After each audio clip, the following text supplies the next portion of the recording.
Hi YouTube friends, today I'm going to do a lesson on the first and second part of the Bourrée. I did a prior lesson on the first part, but I'm going to review the first part again and talk a little bit about the second part. This is a very famous piece by Johann Sebastian Bach, and there's a lot to learn from it. I'm going to play the first part really slow, okay? I'm going to put a link of the first lesson in the description and also a link of the performance. And in this lesson, I'm going to be playing real slow, the Bourrée real slow, okay? And I'm going to be displaying the music on the screen. Here we go. First part again, quick review, and then I'll talk a little bit. I'll play the second part, and then I'll talk a little bit.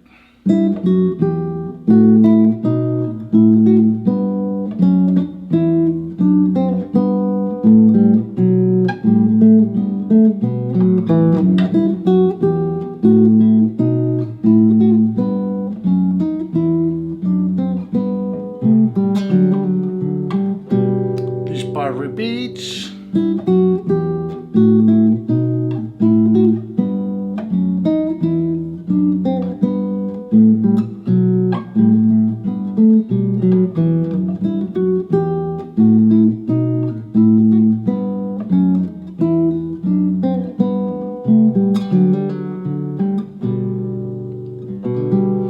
Okay, what are important things there? Well, there's some parts that I'm barring, and in the piece, like at the beginning here, there's a bar, there's another bar here,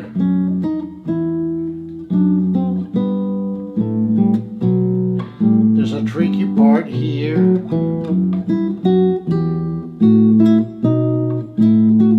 bar,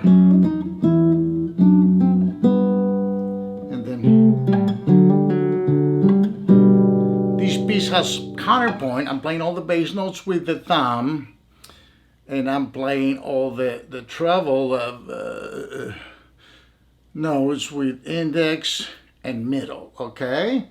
So let's go into the second part a little bit real slow. First part is in E minor, then the second part goes into G a little bit, okay? Here we go.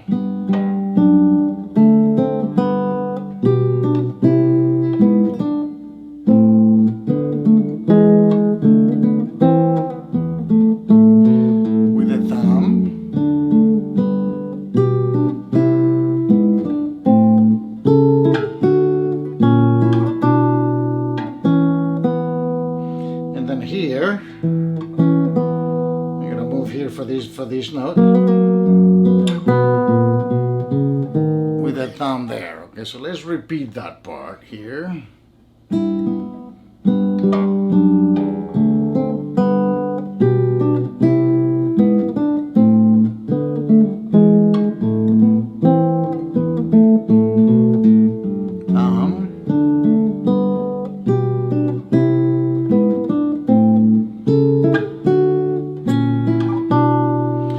Here, I'm using 1 and 3, then I go to a 1 and 2 here, because then I can do these, I can do 3 and 2 here, so, I'm sorry,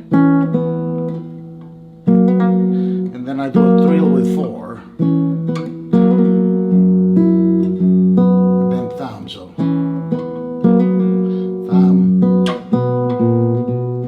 thumb, and then here we do a bar here, and then for example here, every time you have this, it's implying you know, I'm doing so you got root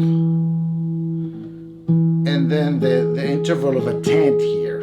It's almost like you play an E, you know, so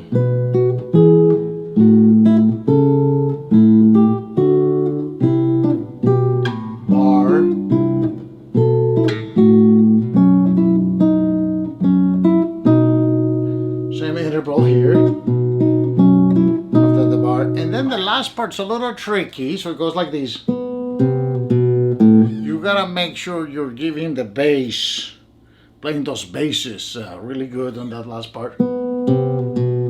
Bass, and then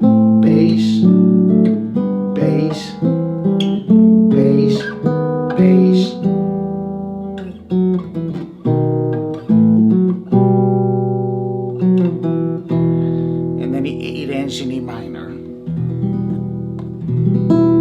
So that last part is like this. Bass there.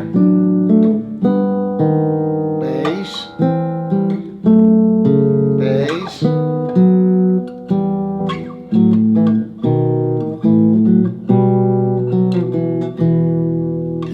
What I'm saying, bass, bass there, I'm emphasizing there's two bass notes together, you know.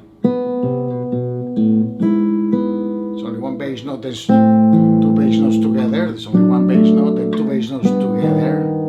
One bass notes, two bass notes together. And then two bass notes together.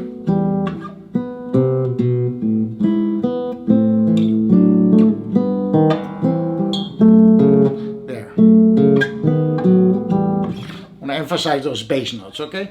I'm gonna play the second part real slow.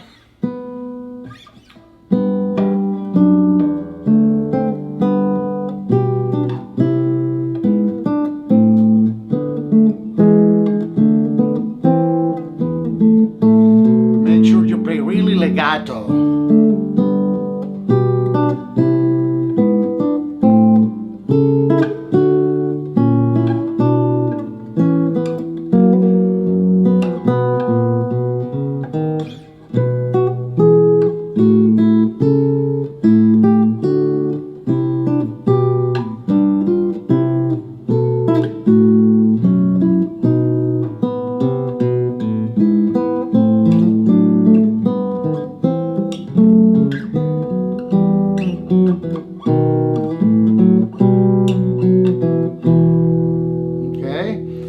At the end, I do these.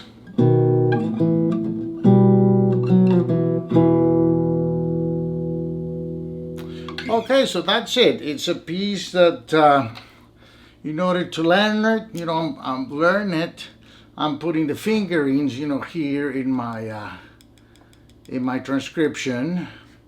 And then there's three ways to finger a piece, really. There's people that want to finger this piece in one spot so they don't move a lot. That could be a little tricky because you can have a lot of different fingerings. And then if you move, sometimes you can move the same fingering, it's just you gotta move more, you know, shift more. So the three ways are economy of movement, just here in an area, you know, that could be one way to fingering. The second way could be for musical reasons. Segovia used to, you know, come up on the second string a lot because he liked the way the second string sounded. So you can finger, you know, the notes on the guitar repeat. Same note, same note, same note, same note. So you can finger pieces in different ways. And also you can finger ease of fingering, economy of motion, or for musical reasons. And those there's overlap in those, but this could be different. For some players, okay, if I stay in this position, it's easier for me. For some people can say, you know, so that's a lot of economy of motion. For some people say, I'd rather shift and keep my, you know, my finger in position and shift to do more, so I don't have to move these from these fingering, so you're shifting more as opposed to moving the fingers a lot here. And then the other way, I'm just gonna finger for just musical reasons where it sounds better. I think it's a happy medium because even if you're not able to play something cleanly, it doesn't matter if it's easier fingering or more difficult, you're shifting. You know, the most musical way is going to be the way that you can execute it. So sometimes you gotta make some sacrifices